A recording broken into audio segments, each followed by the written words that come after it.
Well, the name is Mike Brescia. Live in southwest section of Hartford, Linmore Street, and I'm a retired teacher. I've taught many years in the Hartford system, and I taught all those years at Buckley High School, except for maybe the last 5 in which I went over to the adult school as the resource teacher and spent many years at the adult evening school where I was the resource teacher and the putative principal, but not the administrative principal. Yeah. And so that, and my educational background is graduated from Hartford schools, went to, at that time it was called New Britain Teachers College, it's now Central Connecticut State University, and when I graduated, went to teach right at Buckley High School. Excellent. Yeah.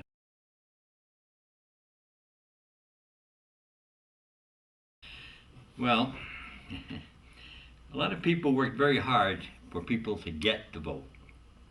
And if you have the ability to vote, you should use it. That's the problem, or that's the basis of our, I believe, democracy. A person has to be able to vote, to make his choice. And if you don't vote, then you're defeating the purpose. The idea is to make your voice heard.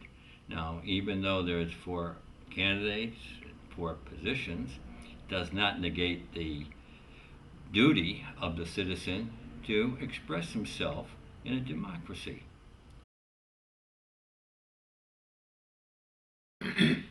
Well, because I think that I'm a capable candidate, and I'm interested in the education of the students, the educational system. I'm somewhat concerned at the situation right now, and where they talk about the low scores and how they haven't been moving up, and I think that I can be a positive influence on that, or at least will be trying to make it positive interest. The other thing is that I have the experience and have been there for so many years that I could, I think, better evaluate new programs or new approaches and give my input so that we can make some progress that would be worth doing.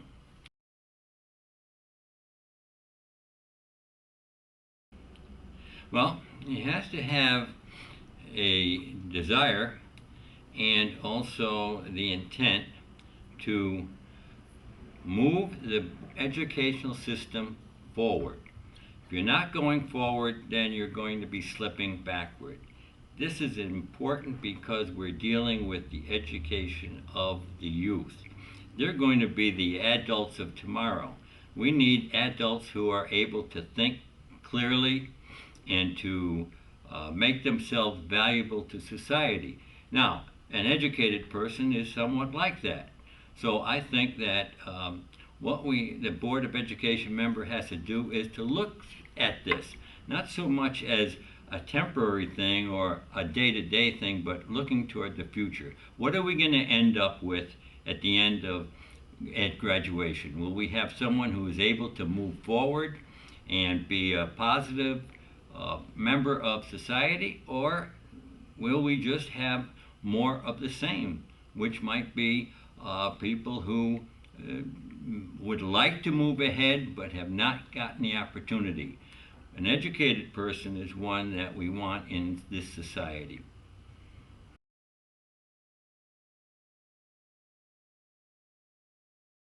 While there's 5 appointed and 4 elected, you're still the voice. You're still elected as a person. And you have to work as what you feel to be the best approach to whatever situations come up.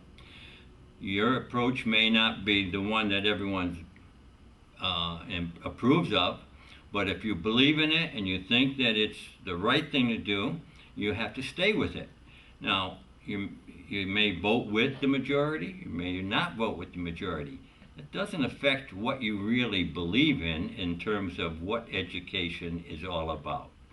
To ride with the majority or to ride with the crowd, that's one thing. But if you're elected, people are electing you not because you're there, but because you say you can do something and do something well. Now, that's what I think you might have, what you have to do.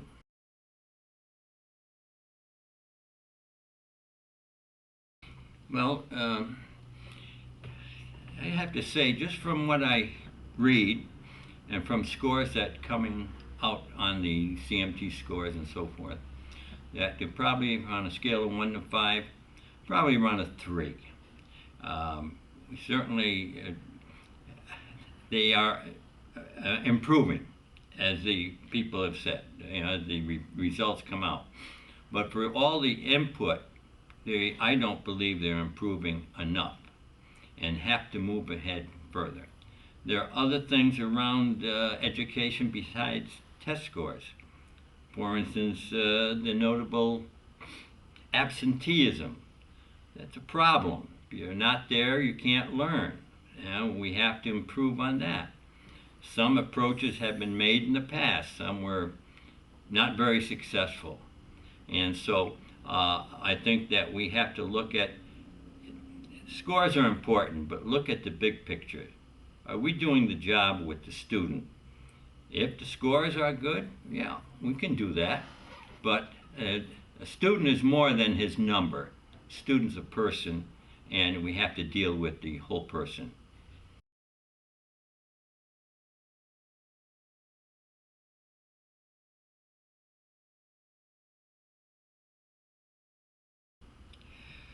Well, the greatest challenge, as usual, is to get a person what we might call fully educated. We want a person to be able to write a good sentence, be able to read, and be able to compute average things that happen during the day. We have to get them so that they can be a vital, viable part of society. Students graduate not into a void, they graduate into society, they graduate into a job. They have to, if you want to get a better job, you have to know what you're going to do, you have to know what you're doing. And if you can't do that, then you're going to be stuck. The result is that we have people who are frustrated. So it is a platitude to say, let us educate the whole child.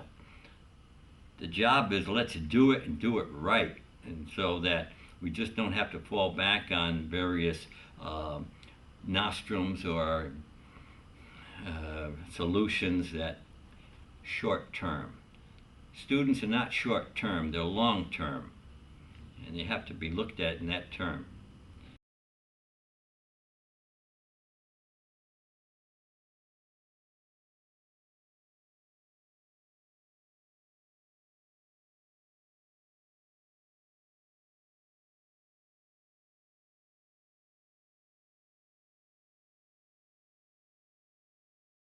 Well, yeah, I understand that problem because I had come across that many times, and especially at the adult school, when they graduated, they went on to the community college, but then would come back and tell us that they had to take remedial courses. And the fact is that that when they have to take remedial courses, that means we haven't done the job to educate them well, good enough. Now, again, you'd have to improve the instruction.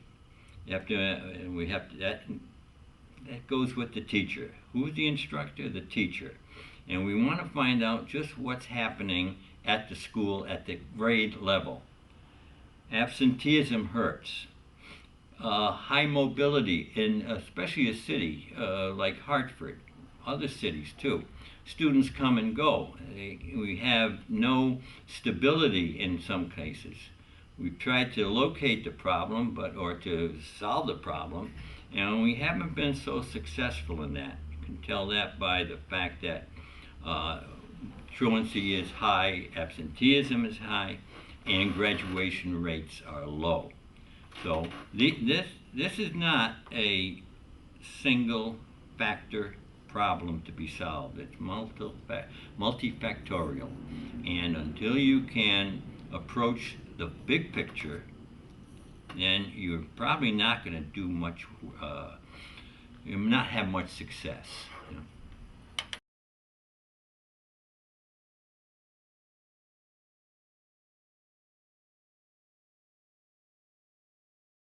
Well, it seems that if you have a job opening and people are applying for the superintendency, that they have, most of them would have educational backgrounds that have been successful in other school systems.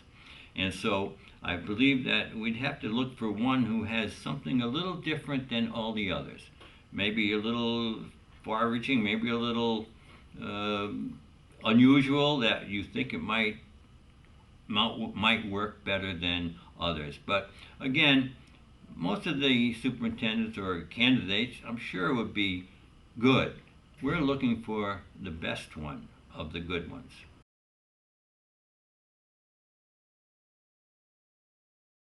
Well, I think the most important attribute that would come to my mind at this time, it might change, is a person willing to make changes quickly and not get stuck in a mode of a way of doing things and not backing up. If you look at a system, if you look at some program you've put in place and it doesn't seem to be working, and you're not willing to change that, then that's not what I would like to see.